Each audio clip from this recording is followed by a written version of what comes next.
بسم اللہ الرحمن الرحیم. ریا منیوز کے ساتھ آپ کو میزبان اعظم مجکھڑ. آخرکار وہ مرحلہ ختم ہوا جو 8 فروری کی شروع ہوا تھا اور ضمنی انتخابات کل 21 تاریخ کو مکمل ہوئے.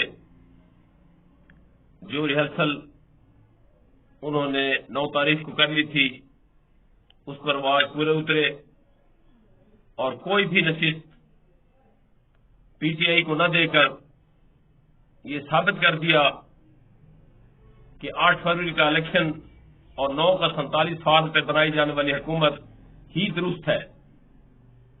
وہ پاکستان کی سیاست کی مالک ہے. 50 سالوں میں وہ باری باری آتے رہے, اکٹھے آ گئے ہیں, وہی حکمران ہیں, انہی کو تسلیم کیا جائے.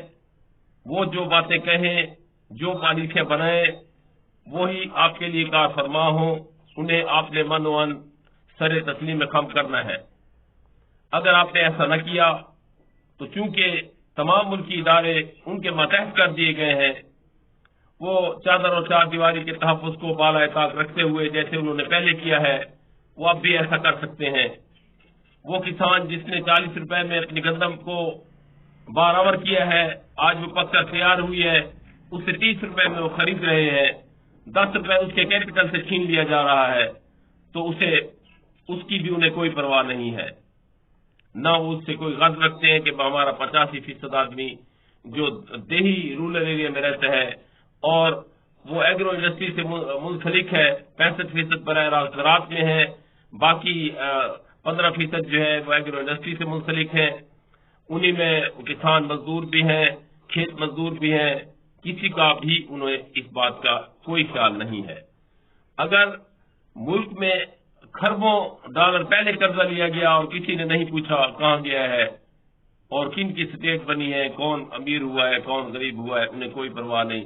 ملک کی سرمایہ لوٹ کر بیرون ملک چلا گیا ہے, کسی کو کوئی پرواہ نہیں. تو اب بھی انہیں اس بات سے کوئی غرض نہیں. اس لیے یہ اب عوام پر ہے کہ وہ اس ضد کو, اس بات کو ختم کر دیں, وہ چھوڑ دیں کہ ان کے پلے کچھ پڑے گا یا انہیں کچھ حاصل ہوگا, یا جو دنیا میں طاقتیں ہوتی ہیں کہ عوام ایک طاقت بن کر, کیونکہ ہم وہ طاقت نہیں ہیں. ہم تو صوبوں میں, قوموں میں, برادریوں میں مختوموں, پیروں, جاگیرداروں کے نیچے لگے ہوئے ہیں.